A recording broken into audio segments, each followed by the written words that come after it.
Doesn't matter. We're going to slip it up. Hey, y'all. What's going on? It's Corona from the Demand Better podcast. On location at the Laura Mentz Nutritional Office in New York City. And today we are with registered dietitian, nutritionist, Tiffany Mandel, MS, RDN, CDN. Thank you for having us. Welcome, Tiffany. I'm glad to be here. Thank you. I am so excited to get into this with you. So tell me a little bit about yourself and the schooling that got you all those letters after your name. Ooh, okay. So I'm a registered dietitian nutritionist. I've been in private practice for about 10 years. My first life, I was a dancer. So it took me a very long time to earn the credentials behind my name because I had to go back to school and take a lot of sciences like chemistry and biochemistry and anatomy and physiology and all of that good stuff. So a registered dietitian we're all nutritionists. It just describes a certain set of qualifications that we all have. So we all have to complete a very specific set of coursework. We all have to go through a supervised internship program. Usually those internship programs are roughly anywhere between 8 to 10 months. Okay. So it's a situation where we observe registered dietitians in action, and then as the dietetic student has to, provide nutrition education counseling, and it's done on a supervised level. And then we have to sit for a national exam. And it's the national exam where we earn the registered dietitian credential. And then in order to maintain that credential, we have to undergo 75 credits of continuing education every 5 years. So it's a lot of work to going into earning that credential, but also to maintaining it. Okay, that's a lot. It's a lot. So give me more like a definition, a layman's definition in terms of registered dietitian, because my next question is going to be about nutritionists. So let's start with the registered dietitian so we can get a differentiation from the two. So all registered dietitians have a wide array of training in a variety of disciplines, right? So we all have training in cardiovascular disease, in endocrinology, like type 1 and type 2 diabetes, in PCOS. We have training in food allergies. We have training in digestive diseases like IBS and Crohn's and colitis. So every dietitian has gone through training for all of that. And usually what happens is dietitians, when they go into practice, they usually, even though we all have that training, many dietitians will go on to specialize in one area. So you'll see a lot of GI dietitians or endocrinology dietitians that specialize in endocrinology and things like that. So yeah. Well, we've talked before this interview, and so what are your thoughts about a nutritionist or the word nutritionist as a whole? So I think it's a very murky area, and I think people are really confused by it. So the short of it is all registered dietitians are nutritionists. Not all nutritionists are registered dietitians. So people, if somebody seeks nutrition counseling from a registered dietitian, they can be assured that that RD has completed that very, very specific set of coursework, the internship, maintains their credentials. The problem is that the term nutritionist is not really regulated. It kind of varies towards state and in different states.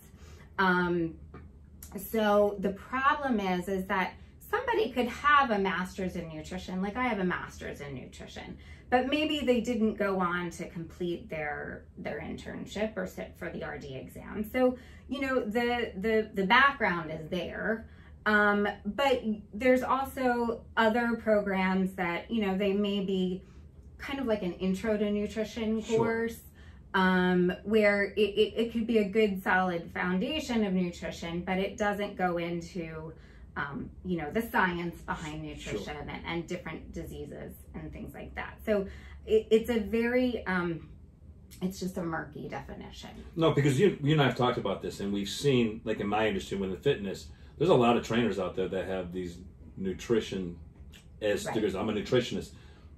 I personally wouldn't send them to a nutritionist because there's more that's involved in nutrition. But now we just want to make it clear that people don't understand. The word nutritionist is a murky area where it's really unregulated, and I could be a nutritionist without going through the schooling that you have gone through. Right. So it gets very, very ugly and murky with all of it nowadays because everybody's a nutritionist. What do you see in the diet and nutrition field that can be improved immediately? Name like 2 or 3 if you can come off the top of your head. Well, I think that, so going back to like who is a nutritionist, like that kind of differs per state. So for example, in New York State, the term, registered dietitians aren't licensed. We are certified by the state, which means it protects the title, but not necessarily who practices nutrition, right? So most states are working very much towards kind of getting licensure for all dietitians. So that just kind of, it's really for the protection of the public. So they know, okay, if they're seeking nutrition advice from somebody, that they're seeking it from somebody who's really had quite a rigorous background in education in it. So so that's one thing that states are working on. I would say that like one of the problems that I see a lot in the world we're in, it's so different than when I got interested in nutrition 15, 20 years ago, is obviously internet and social media, right? And it can be, I would say that's one of the benefits of my training, is that as an RD, we're really taught how to read studies and recognize like what is good, science-based research and what is just somebody's opinion, Yeah. And I think that's the problem, is that especially on social media, we're seeing people who are, actors and influencers who don't necessarily have training in nutrition, but they're kind of putting all of this information out there based on maybe just like what they're doing, and maybe what has worked well for them, but could be quite dangerous for somebody else, and so our concern is just misinformation out there. The short answer is I would always advise somebody, if they're reading an article about nutrition, look at the source. And is it somebody's opinion, or are they referencing a study, or a variety of studies that really back up their what they're saying in terms of nutrition, but that's really a concern, because I've seen it in clients of mine that they come to me and they have these questions that they've seen on Instagram or from fitness professionals, and they say, I don't like, does that person really eat that in a day and look like that, and my fear is that it almost fosters kind of disordered eating at times, so that's what we see a lot in our practice, is like, we just have to like set the record straight for people, So basically we kind of do that in training, when you're dealing with a 20-year-old with 6-pack abs, right? And he's online and he's sitting there, you can look like me, but I'm a 50-year-old guy. I'm not going to ever look like him. Just like if I take apple cider vinegar tablets from J-Lo, I'm not going to be J-Lo's person, look like J-Lo, unless I have her parents and her genetic structure and everything else that surrounded her. Which brings us to fads and diets and the internet. What are your thoughts about that with the general population? Because they're being fed so much misinformation. Right. What are your thoughts and maybe guidelines how to guide people around some of the stuff they're dealing with? Well, I think a lot of it is really, it's number one, it's like, what is reasonable and sustainable for you? And does this foster, I tell people all the time, food is fuel. Right? Yeah. Food is medicine. We should feel good when we're eating, right? And so, and really we kind of all know what we should be eating, but it's also very different for everybody, right? Based on their culture, based on their hunger levels, based on their mood, based on their activity levels and things like that. So, when it comes to fad diet, like I will use, intermittent fasting is a big one, right? People come to me all the time, and my short answer to that is, well, first of all, there's there's good research behind intermittent fasting, but number one, there's different ways of intermittent fasting, right? Like there's some people do it where like a couple days a week they eat 500 calories or less,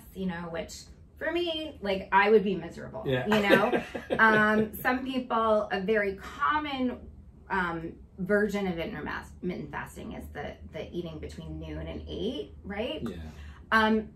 And I kind of break that down and I say, okay, well, listen,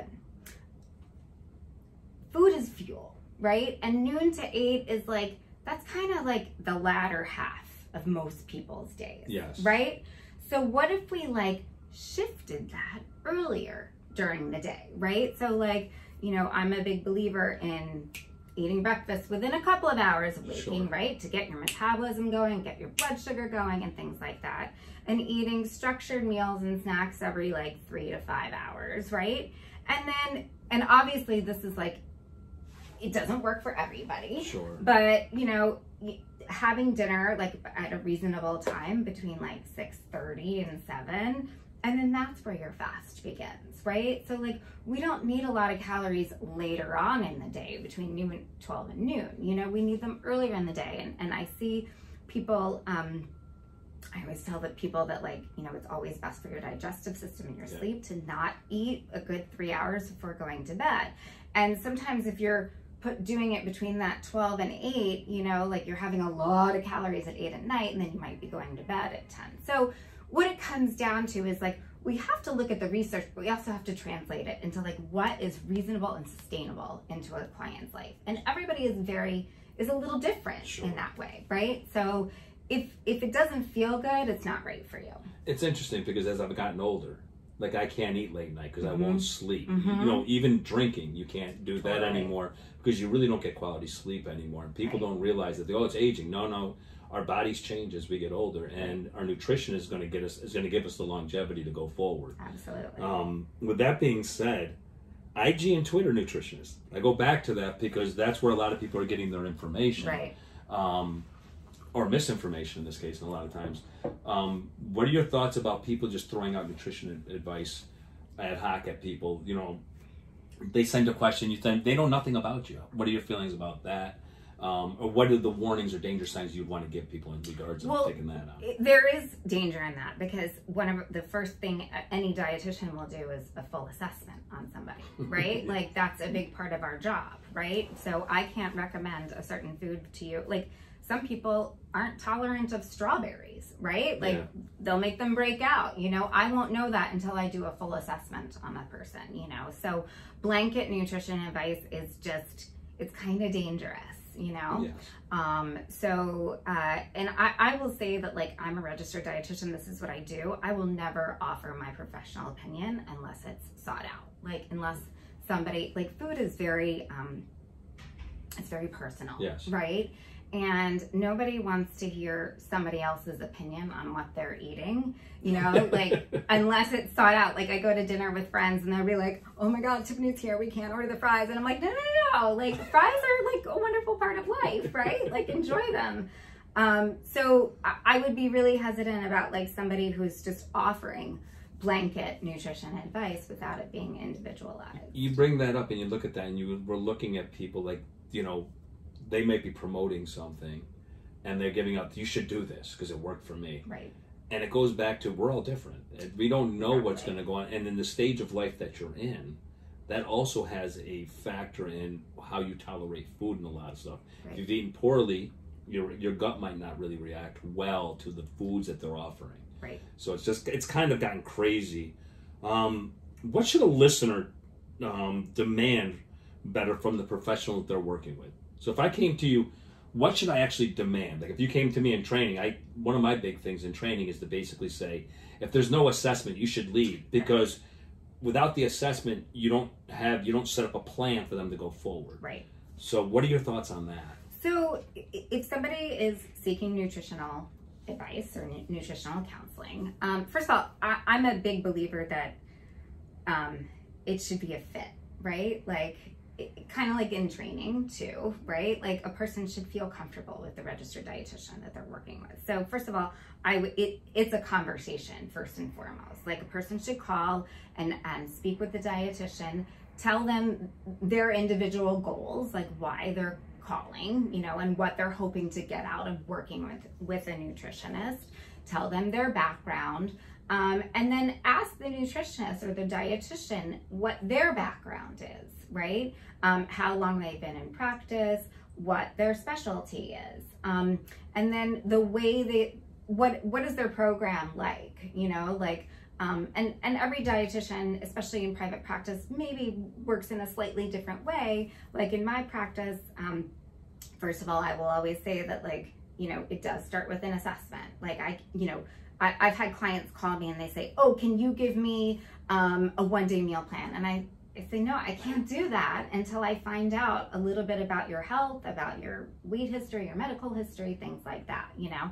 So it all starts with an assessment, and I do a full hour assessment. You know, we talk about things like their weight history, their medical history, lifestyle factors like sleep, stress, exercise, because they all play a role in like your health, but also your food choices, right? Like if somebody doesn't sleep enough at night, their hunger levels are higher, right? So we don't just talk about food, right? We talk about these lifestyle factors.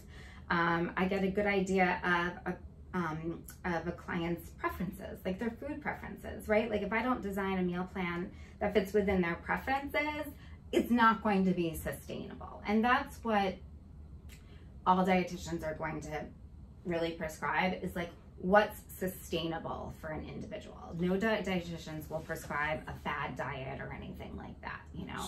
What would be like a danger sign? Because like I said to you, in training, there's some guy, I'm going to do CrossFit. That's what we're going to do. We're going to go into that. Right. For you, it's the assessment. There's a lot of people out there who have a lot of initials after their name, and they're giving you a specific diet. Is that a danger sign in terms of a specificity of a diet for them to have? Or is it, because I know you and we've gone through this, we've had these conversations, this is about being able to live a long life and be able to enjoy, to be able to stay in that diet, with, not say pattern, but that eating correctly style, lifestyle. What are your thoughts on that? I do think that, you know, again, it should be very tailored to the person, right? So if somebody says, I mean, I give people meal plans all the time, but I write out individual meal plans for every single client, right? I think it kind of depends a little bit on the situation, but again, it should all be tailored to the client. So I'm going to use the example of a client who has IBS. There's a lot of research on something called the low FODMAP diet, and it's very well researched, and it has been shown to be very helpful in IBS, but it's not for everybody. It's a very difficult diet to follow. It's not meant to be followed for long term. So, you know, every registered dietitian has to like determine if it's right for that client, right? So, yeah, I think that just handing out a blank nutrition plan, or, you know, a nutrition plan that's already been filled out without doing an assessment is kind of like that's a red flag, it's right? Like it's like my training when people just throw out a program at you. Right. This wasn't part of my question, but I still wanted, you and I talked about this offline. I want to discuss just real quickly food as a whole in terms of organic and non-organic, and your thoughts on that. Well, okay.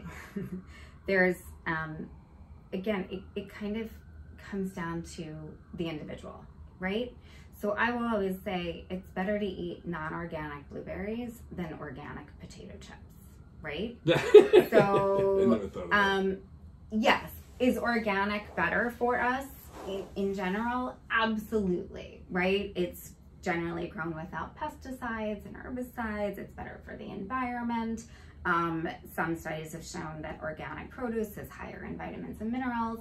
So yes, but, you know, organic blueberries are expensive, right? Yeah. So, you know, I use the it's called the Dirty Dozen list a lot. And it's you know, it's somebody, it shows, you know, the top 12 fruits and vegetables that are grown with the highest amount of pesticides. And so what I might say to somebody is, okay, like I'm somebody who eats an apple every day, like almost every day of the year. Apples tend to be higher in pesticides, right? So I will splurge for organic apples, right? Because I eat them so frequently. Sure. Other foods, you know, I might not buy organic, you know? So again, I think that can be confusing too. I think people are like fearful if they're like, oh my God, it's not organic, you know, if I'm not eating organic broccoli. And I think the takeaway is it's stay away, like the less processed your foods are, the better, right? Yeah. So again, it's better to eat a less processed food than it is to eat an organic processed food, like an organic. Yeah, so totally. I don't eat organic chips. I don't eat chips. Since again we are the Demand Better podcast, what do you want the listener to take away from our conversation today in terms of what they should go out if they're looking for a registered dietitian? Or I think that I want them to know the right questions to ask, right? Like they should interview a few different dietitians, right? Any dietitian will most likely take the call and spend, you know, 10 minutes on the phone with them to understand where they're coming from. Ask what the dietitian's background is. Ask how they work, right? Like, for example, in our practice, like I tell my clients, I'm very much their support in between appointments too, right? Like sometimes I have a client and like they're at the grocery store and they have a question about a product and they'll text me about it. I have that ability to support them in between appointments because really the bulk of nutrition work, it's not like training, right? Like your clients show up, they're doing the work, and you might tell them what to do in between sessions, right? But the bulk of the work that I do as a dietitian is like, it's on them when they leave the office, right? It's for both of us the same in a sense. Yeah. So, so we find, you know, so how much is the dietitian able to support the client in between sessions, you know? And will the dietitian, you know, communicate with the trainer or with the therapist or with the doctor if need be? You know, that's not always needed, but, you know, is the dietitian open, you know, to having, it really should be like this kind of symbiotic effect, you know, between the dietitian and the doctor and the trainer, you know, all for the good of the person, right? It's supposed to be a team. Exactly. It's supposed to be a team. You know, this question just popped in my mind, but I want to kind of throw it out there to you because in training, there's some people who charge $50. Then there's some people who charge $500 for an hour. Rate. Because in training, rate doesn't indicate for me. Doesn't rate, if I charge X dollars, it doesn't mean I'm a good trainer. In nutrition, is there any like guide in terms of rate, in terms of for people? So what I will say is like, first of all, there is a difference because there's a lot of dietitians in private practice who are able to take insurance. And that is an individual question as well. Right? Sure. And that's very, very important to certain people, right? So if somebody really needs somebody that takes insurance, that should be one of the questions that they ask, right? And how many sessions do they get with them? And sometimes a person has to check with their insurance company first before they even ask the dietitian. Other dietitians may be considered out of network, right? So they don't deal with insurance company directly, and they often charge higher rates, but what they do is, you know, we are out of network, but we, and again, it's very individual, but if a person has nutrition coverage through their insurance program, I can provide them with a super bill and they will submit that to their insurance company for coverage, for reimbursement. So no, you know, there's a lot of wonderful dietitians out there that are covered by insurance, you know, so, and that's a wonderful thing for somebody who's looking for coverage. So I'm going to ask you one more, even though I could sit here all day with you, but in physical therapy, we just did a podcast on physical therapy with Dr. Bo, and what we figured out was there's a complete difference between insurance PT and non-insurance PT. The insurance PT looks at a section, the non-insurance PT looks at the whole person. Mm-hmm. In nutrition, is there a difference between insurance and non-insurance? There is. So one of the reasons, so in private practice, yes, the advantage is I get to spend more time with a person, right? Like sometimes insurance dictates that you only get,